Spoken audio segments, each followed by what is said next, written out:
Esse é o Mundo em Revolução e nós vamos falar agora sobre a situação na Ucrânia, hoje dia 9 de outubro de 2024, 9 horas da manhã aqui no Rio de Janeiro, 3 horas da tarde lá em Kiev, no momento que eu gravo esse vídeo, e tivemos um ataque de ontem para hoje com o drone Shahed 136 aqui no território ucraniano, mas sem nenhum grande dano real.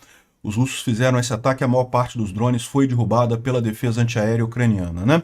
Mas nós temos aqui informação de duas coisas muito importantes. Os ucranianos fizeram um grande ataque em mais um depósito de munição, um paiol daqueles enormes que tem aqui nessa região de Briansk, em Karachev.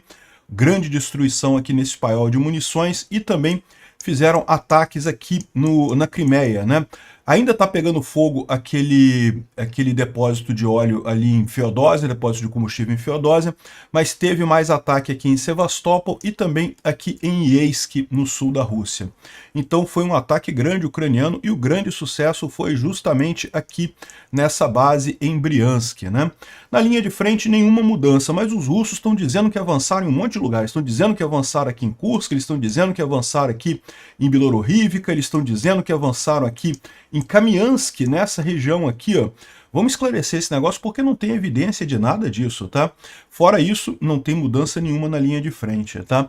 E bom, a gente vai ter que falar também do idiota do Múcio, né? O ministro da Defesa brasileiro, que ontem deve ter bebido alguma e falou um monte de besteira numa entrevista. Por exemplo, que a gente tem um monte de munição que a gente poderia vender para a Alemanha, mas aí a Rússia não ia ceder mais fertilizante para o Brasil e não sei o que lá e coisa e tal. E aí, isso só explicita como é que todo o apoio dele é ideológico, né?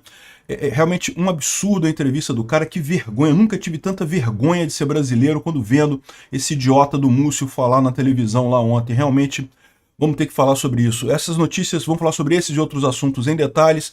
Essas notícias foram sugeridas por Mr. Wolf, Flávio Dino e a família Dinossauro do STF e várias outras pessoas. Obrigado ao pessoal que sugeriu notícias lá no nosso site, no wrevolving.com. E obrigado a você que está assistindo o nosso vídeo. Se você gosta do nosso conteúdo, por favor, deixe o seu like e se inscreva aqui no canal, né? Pois bem, então, de ontem para hoje teve um ataque aqui com 22 drones Shahed, dos quais 21 foram derrubados pela defesa antiaérea ucraniana, ou seja, nenhum dano significativo. Agora teve 3 mísseis Iskander-M KN-23, que são a versão norte-coreana do Iskander, que também foram lançados, mas não foram interceptados, ou seja, atingiram alvos, né? Nada significativo, porém. Aliás, acho que vale a pena fazer um parênteses aqui. Ontem a gente falou que foram 3 mísseis Kinjal lançados contra a Ucrânia. O míssil Kinjal é supostamente um míssil hipersônico, os russos ficam muito orgulhosos desse míssil, mas a gente já mostrou que o Patriot derruba isso com muita facilidade, né? Mas um desses mísseis não foi derrubado, e a história que dizem é que os russos estão falando que teria atingido uma base em Helmninsk, onde os ucranianos guardam aviões importantes, talvez até os F-16.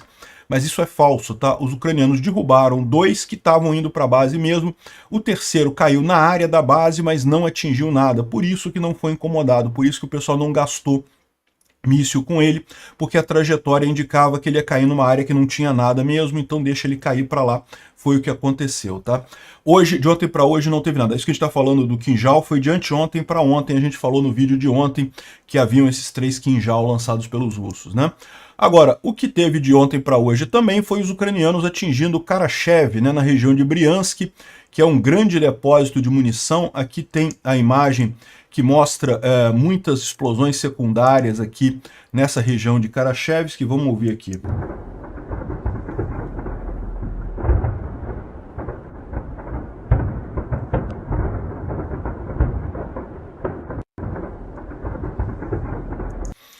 Um monte de explosões secundárias, deu para ouvir muito claramente. Karachevsk fica aqui em Briansk, nessa região aqui.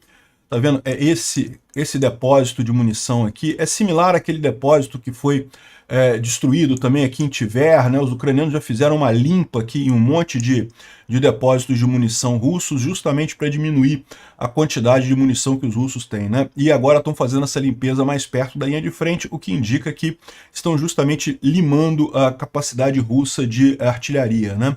Bom, então tem aqui um monte de imagem dessa destruição em Tver aqui, tem mais vídeos mostrando...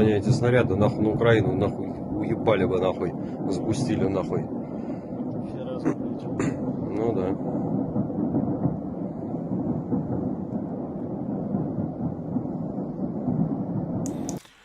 Tá vendo? Dá para ouvir realmente um monte de explosões secundárias nisso daqui, né? Bom, aqui a gente tem mais imagens, essas imagens a gente já viu. Essa aqui é a imagem do depósito de munição ali em Karachev, né, em Briansk, é o 67º Arsenal Grau, né, que é o grande arsenal russo de retaguarda, né? Os russos disseram que derrubaram 12 drones que fizeram o ataque, mas a situação parece fora de controle, como a gente ouviu, realmente muito barulho de detonação secundária, né? Aqui, ó, o Intel Esquizo traz uma informação interessante aqui. Relatórios estão chegando que os drones ucranianos com sucesso atingiram o 67º grau, o depósito de munição, né, 67º grau, né, na região de Karachev, em Briansk. Esse local costumava ser conhecido como 28º depósito de artilharia, né, e foi um dos principais depósitos de artilharia da União Soviética, diretamente controlado por Moscou. O depósito originalmente foi designado para armazenar munição, desde munição para rifles até artilharia, cápsulas de artilharia de 152 milímetros, né, que são os obuses, né. Esse mesmo depósito foi usado pelos alemães durante a Segunda Guerra Mundial e de alguma forma sobreviveu a guerra inteira sem sofrer danos, né. Esse depósito também armazena muitas coisas químicas, né, produtos químicos e bombas aéreas.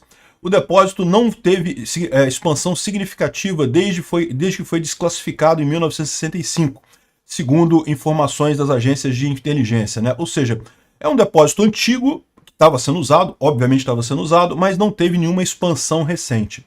Esse depósito fica a 74 milhas da fronteira da Ucrânia, 74 milhas dá mais ou menos 110 quilômetros, 116 milhas dá mais ou menos 180 quilômetros, então alguma coisa assim, 150 quilômetros ali da fronteira, né? Esse depósito é interessante comparado com os outros 3 depósitos que foram atingidos pelos ucranianos no último mês, porque ele não tem, embora ele tenha sido desenhado com alguns prédios protegidos, eles são prédios antigos, né, de mais de meio século, e não tem o mesmo padrão de segurança dos outros depósitos de munição. Mas pode ser justamente que os russos estavam guardando ali, exatamente para não chamar atenção, né, já que os depósitos modernos, super protegidos, estavam sendo destruídos do mesmo jeito. Vamos usar um depósito velhinho que de repente não chama atenção, né?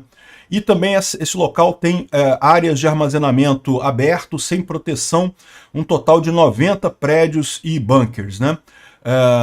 Tem aqui a descrição de que tem, coisa e tal.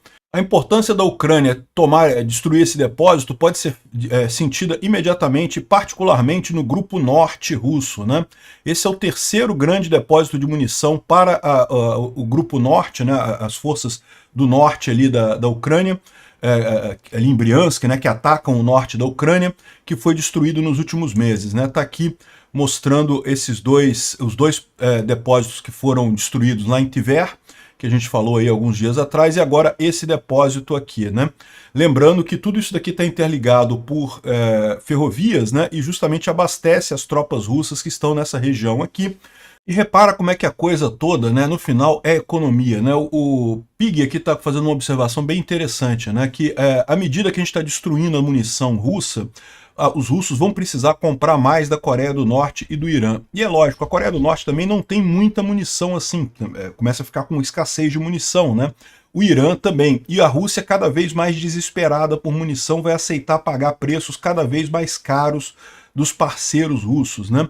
E eles estão dando como exemplo aqui um gráfico com o custo de quanto a Rússia está tendo que pagar para soldados irem para a guerra, né?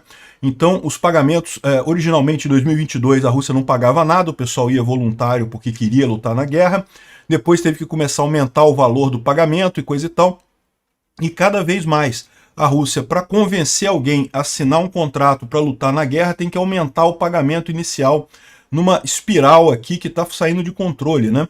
Então repara como é que tudo isso, no final das contas, é aquilo que eu falo. A guerra, uma guerra, quando começa a ficar uma guerra longa, vira uma guerra de quem sobrevive, qual economia sobrevive no final das contas.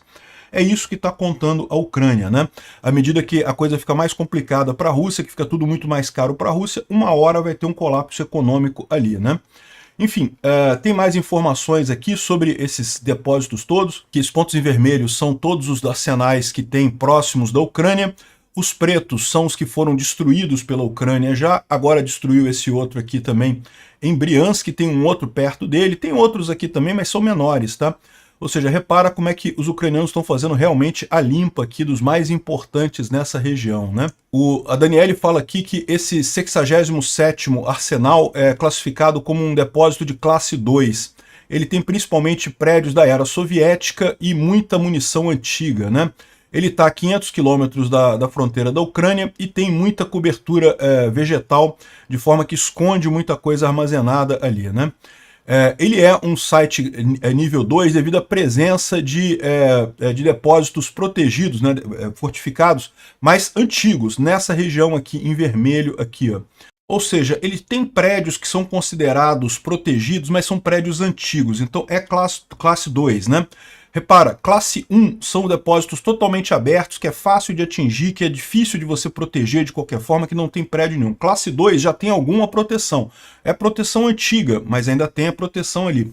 Classe 3 é a menor parte dos depósitos russos, são aqueles que são modernizados, que recentemente receberam obras e têm armazenamentos protegidos, né? Então repara como é que eles estão mostrando aqui, ó, que se você olhar essa coisa toda aqui, a grande maioria dos depósitos é classe 1, aqui são os azuizinhos. Todos eles são classe 1, inclusive aqui na Transnistria, né, na Moldova, ali naquela região rebelde da Moldova. São todos classe 1, quer dizer o quê? São fáceis de serem destruídos, tá? Existem alguns que são classe 3, que eram justamente esses dois aqui que foram destruídos aqui no norte, justamente esse daqui que foi destruído aqui no sul, e tem mais dois aqui que são classe 3 aqui no sul também. Os classe 2 agora, a Ucrânia está destruindo os classe 2, destruiu esse aqui agora, né? A gente já sabe, tem esses outros aqui também perto, e o resto todo que sobra é tudo classe 1, que é tudo depósito antigo, depósito que não tem proteção nenhuma, depósito que teoricamente é muito fácil para a Ucrânia destruir depois. A estratégia ucraniana é primeiro destruir os depósitos mais difíceis, que tem uma proteção maior, que você precisa atingir o depósito com jeito para ele conseguir explodir, porque ele é fortificado, ele é protegido, para depois pegar os outros que são mais fáceis. Os outros são depósitos abertos, são depósitos fáceis de serem destruídos, né? Aqui os bloggers russos estão repercutindo o que está acontecendo aqui, ó.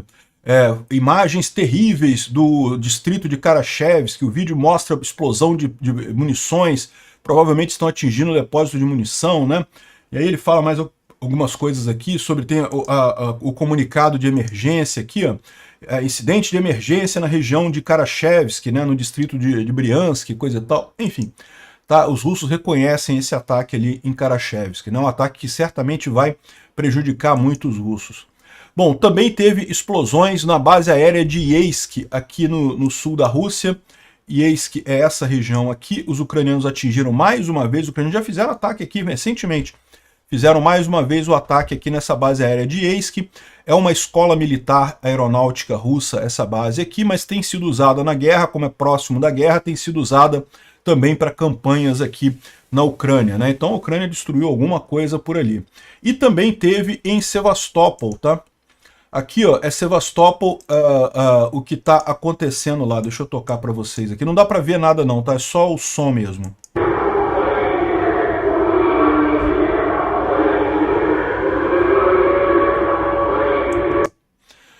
Dá para ouvir aí a sirene de alarme aéreo, né, de ataque aéreo. Então, os ucranianos fizeram um ataque aéreo aqui em Sevastopol também. Não temos imagens de se alguma coisa foi atingida ou não foi. Lembra que ontem teve também um ataque aqui em Belbek, né? Alguma coisa foi atingida aqui. A gente não tem as informações sobre o que foi atingido aqui em Sevastopol hoje, né? Bom, ainda na Crimeia, ali em Feodósia, aquela base de combustíveis, aquele depósito de combustíveis que foi atingido há 2 dias atrás, continua pegando fogo pelo 3º dia, né? Isso é normal, tal que eu falo para vocês, esse depósito de combustível não tem como apagar um incêndio, você tem que esperar queimar todo o combustível, ele não tem muito o que fazer. É lógico, você tem que ter o combate a incêndio para evitar que o incêndio espalhe para os outros tanques, então você tem que ficar resfriando os outros tanques que estão ali para evitar que o incêndio se espalhe mais, mas os tanques que já estão pegando fogo, não tem nada que possa ser feito até o combustível pegar totalmente, né? E a situação ali continua um incêndio muito grande na base, existe a chance, quanto mais dias passa sem o incêndio acabar, significa que a base estava cheia de combustível e que isso tem o risco de espalhar para os outros tanques também, porque, né, no final das contas vai diminuindo a capacidade mecânica dos outros tanques, né, com o calor, e por mais que você tenha o pessoal tentando resfriar os outros tanques, nunca é perfeito. Então isso corre o risco de ampliar esse incêndio na base, quanto mais tempo ficar pegando fogo. Certamente, 3 dias pegando fogo é um alerta grande lá para os russos ali na região temporariamente ocupada lá da Crimeia. Aqui são mais imagens do depósito ali pegando fogo. E aqui uma imagem aérea, né? A gente tem essa imagem aérea aqui, que mostra esse daqui é o depósito antes da explosão. Aqui o depósito depois da explosão. Parece que o incêndio que teve aqui pegou fogo também, tá? Mas parece que o incêndio que teve nesses tanques aqui foi debelado, mas esse outro incêndio aqui está cada vez maior, está chegando já em outros tanques aqui. Os tanques todos que estavam nessa região aqui foram destruídos, né? E é lógico, um incêndio desse também destrói tubulação, também destrói bomba, também destrói equipamento. Essa base não vai poder ser usada por muito tempo, né? Aqui uma visão mais ampla aqui, parece que tem outros tanques aqui nessa região, mas certamente essa base toda aqui vai estar inutilizada por um bom tempo ali em Feodósia. Aqui, ó, inclusive eles estão dizendo que outros tanques explodiram. Aqui, olha só, essa imagem aqui mostra que outros 2 tanques de combustível explodiram. É aquele efeito que eu falei para vocês. Quanto mais tempo fica o fogo pegando ali, mais você diminui a capacidade de resistência dos outros tanques, né, os que não pegaram fogo ainda, os que não explodiram ainda. E aí, uma hora, isso rompe e o tanque explode, né? Então, vamos ver aqui.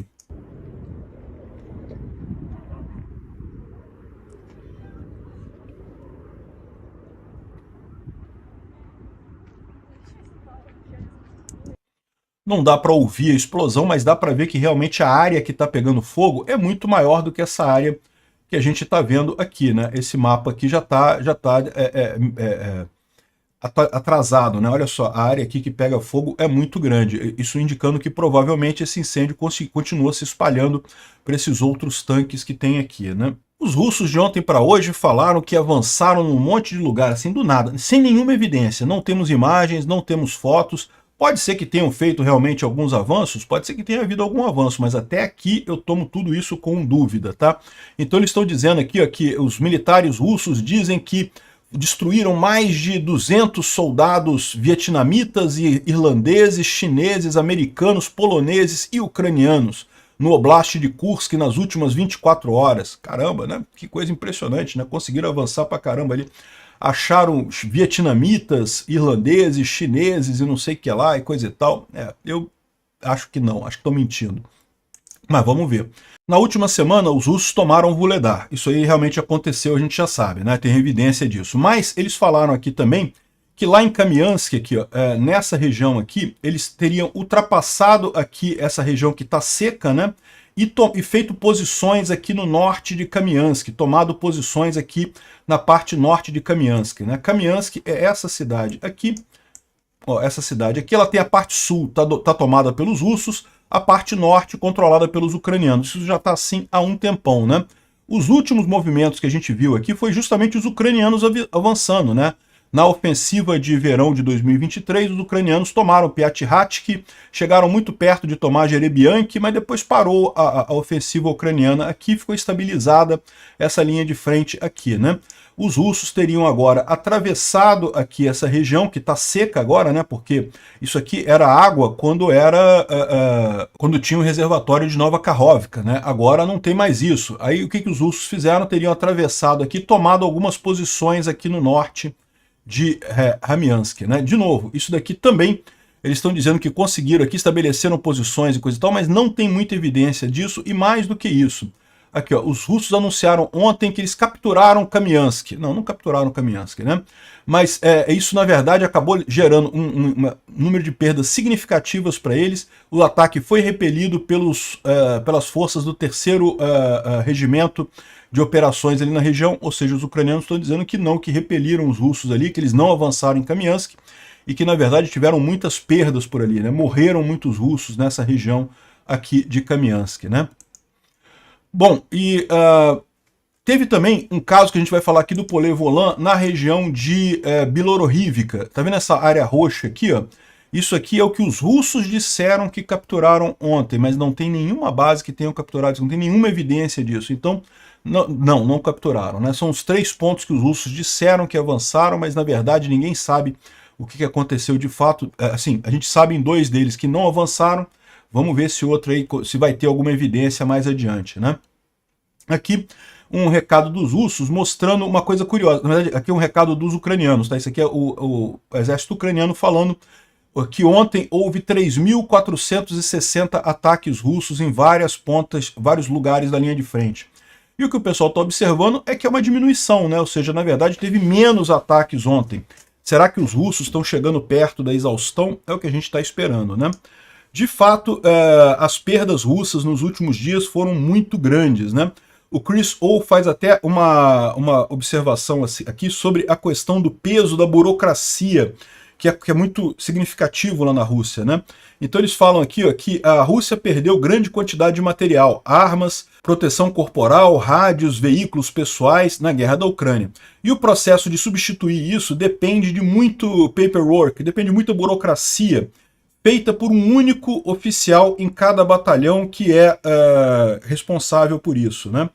Tem um canal de Telegram que trouxe à luz, né, trouxe atenção para a importância do chefe de gabinete no exército russo, né, que é o oficial responsável por gerenciar os recursos do equipamento e coisa e tal, e iniciar o processo de substituição de perdas, né? O cara que comenta lá fala que na lei que existe hoje lá na Rússia, né, tudo tem que ter rastro de papel, tudo tem que ter burocracia. E acaba tudo caindo na mão deste cara que está em muitas situações super atolado com isso, porque as perdas são muito grandes, né? Aí ele fala aqui sobre como é que isso gera problemas, porque se o cara errar, ele pode ser responsabilizado por roubo. Lembra, né? O cara que tem a capacidade de pedir mais material e coisa e tal, pode roubar esse material também. Então ele fica sob muito estresse e coisa e tal. Então, no final das contas, ele conclui dizendo aqui, você pode imaginar como tudo num batalhão depende de uma única pessoa e não sei o que lá. Enfim, em alguns lugares isso acaba sendo ocupado, essa posição acaba sendo ocupada por pessoas com pouca capacidade, bêbados, enfim, o pessoal aqui está preocupado com essa situação, né? Bom, aqui vendo os mapas do Polevolan, eu já adiantei para vocês essa situação aqui em Siversk. Siversk é essa região aqui. Os russos disseram que tomaram Bilororivka e Grihorivka, essa outra cidadezinha aqui. E também Verkhokamyansk. Já é a 3ª vez que eles falam que tomam essa cidade aqui, não tomam, tá? Não conseguiram tomar, não. Enfim, não tem nenhuma evidência. O Polevolan botou aqui em roxo, porque os russos estão dizendo que tomaram, mas não tem nenhuma evidência de que tomaram. Então vamos aguardar para ver se teve alguma coisa. Eu acho que é mentira russa. E aqui mais um outro mapa dele na região de Toretsk, né, ali em New York, coisa e tal, nenhuma mudança aqui de ontem para hoje, né? Ou seja, de forma geral, teve muito pouca mudança de ontem para hoje, embora os russos tenham alegado que fizeram algumas mudanças importantes, aí, fizeram alguns avanços importantes, né? Como eles falando sem nenhuma evidência, eu concluo que é o desespero do pessoal falando mais alto. O Instituto para Estudo da Guerra nem publicou o resumo dele do dia de ontem, tá? Do dia 8, tá? Esse aqui é do dia 7, ó. Não tem do dia 8, não. Não sei o que houve com eles. Aqui, ó, ofensiva russa do dia 7 de outubro, aí depois tem o Irã do dia 7, Irã do dia 8, não teve o deles do dia 8 de ontem, não, né? Mas enfim. Bom, uma outra informação aqui é que os russos proibiram o Discord na Rússia. O Discord foi proibido porque aquele negócio, né? A Rússia, como quer censurar um monte de coisa, é o que eu falo para vocês, a internet é incensurável, porque você pode censurar um monte de site, as pessoas vão buscar um outro site para conversar os assuntos que são censurados, né? Então, por exemplo, aqui no Brasil o pessoal censurou o X, as pessoas usaram o VPN, continuaram usando o X, mas teve gente também que foi para outras redes sociais e continuou fazendo as coisas todas lá. Enfim, não tem como, né? E lá na Rússia, como tem vários sistemas censurados pelo governo russo, o Telegram é muito censurado lá, várias outras redes são censuradas lá, o pessoal estava usando o Discord, que o Discord tinha pouca censura lá na Rússia. Então a Rússia agora proibiu o Discord. E isso está irritando profundamente os russos, né?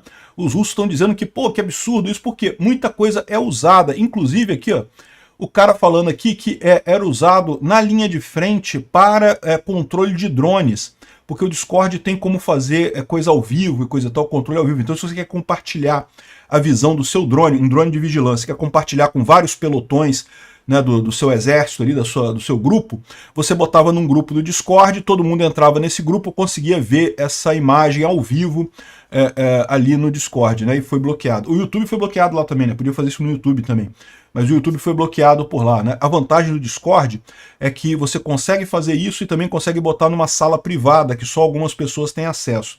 Você poderia fazer isso no YouTube também, dá para fazer uma live no YouTube privada e dar acesso só para algumas pessoas, né? Mas o YouTube também está bloqueado lá na Rússia. Enfim, está prejudicando o próprio exército russo isso daí, né? Bom, tivemos a informação de que a Alemanha entregou mais um sistema Iris-T de defesa antiaérea na Ucrânia. Excelente notícia isso, né? E finalmente, infelizmente, para mim é muita dor no coração, eu tenho que falar sobre essa coisa que o Múcio, né, que é o ministro da Defesa brasileiro, fez esse discurso dele, que, cara, é realmente triste de ver o nível de baixeza dessa classe política brasileira, o nível de subserviência ao Putin. Cara, que coisa terrível que é isso, bicho. E pior, né, não é só o Lula, o Bolsonaro também estava nessa história também, ou seja, quando que o Brasil vai sair desse lixo de gente que abaixa as calças pro Putin, pô, pelo amor de Deus. Aqui, ó, o Múcio falou que, olha só, ele falou que a gente tem fertilizante, mas não pode explorar porque está em terra indígena. E, de novo, eu já falei, isso é um absurdo, cara. Indeniza os índios, cara, os índios vão querer isso. O índio quer ser feliz, ser rico, ter dinheiro como qualquer pessoa. Índio não é um animal de zoológico. O índio é uma pessoa como eu, como você, como qualquer outro. Ele quer ter uma boa escola para o filho, quer ter uma coisa boa. Caramba, bota ali como qualquer pessoa que tivesse descoberto um minério na sua terra, você ganha ali um royalty daquele negócio e deixa os outros explorarem na sua terra, você ganha um royalty. Pode fazer a mesma coisa com os índios. Ah, mas aí as ONGs falam que não pode fazer isso porque vai acabar com os índios. Ou seja, esse pessoal quer manter os índios como se fossem animais de zoológico, ali andando de tanguinha no meio da floresta. Não, caramba, não é isso que o índio quer. O índio tem o direito dele querer também explorar a terra dele e ficar rico com isso, né? Mas enfim, o governo brasileiro não vai explorar o fertilizante porque tem índio na região ali, né? Ele falou que aí então o que acontece? A gente tinha um monte de munição que a gente não usa, que poderia vender para a Alemanha, ganharia um bom dinheiro. É a história que a Alemanha queria comprar munição brasileira, porque justamente o Leopard 1, né, alemão, é o tanque usado pelo exército brasileiro. Então o Brasil tem muita munição para esse tanque. A Alemanha queria comprar essa munição brasileira para entregar para a Ucrânia. Aí o Múcio, não, mas se a gente fizesse isso, o Putin ia ficar chateado com a gente, ia parar de fornecer fertilizante para a gente. Caramba, que absurdo isso. Cara, Canadá tem fertilizante, a África tem fertilizante, um monte de país do mundo tem fertilizante. Por que tem que comprar fertilizante do Putin? Não tem, não precisa. Tem no Brasil também, pô. Cara, é realmente uma coisa que dá nojo ver esse pessoal falar. Um absurdo, né? E aí, ainda falou de uma outra coisa de Israel também. Eu vou falar sobre essa coisa aqui também no vídeo de Israel, porque ele falou que, que a empresa dos judeus ganhou a licitação, e a gente, olha só, ele usou o termo, a empresa dos judeus. Ele não usou o termo Israel, para deixar claro que é antissemitismo mesmo, tá? Que é contra os judeus. O governo brasileiro está abertamente antissemita e a favor de ditadores como Putin. Cara, que vergonha! Como eu tenho vergonha nesse momento de ser brasileiro. Obrigado por assistir o vídeo até o final. Se gostou do conteúdo, não esqueça de deixar o seu like, isso ajuda o canal a crescer e a chegar para mais gente. Se não gostou, deixe o dislike e explique nos comentários como podemos melhorar. Comente também sugestões de temas que podemos trazer por aqui. Comentários insultuosos ou defendendo ditaduras e criminosos de guerra serão sumariamente bloqueados. Agradeço a compreensão. Se ainda não é inscrito no canal, considere se inscrever clicando no botão inscrever-se abaixo e marcando a campainha para todos os avisos. Se quiser ajudar o canal, veja no nosso site como você pode fazer isso.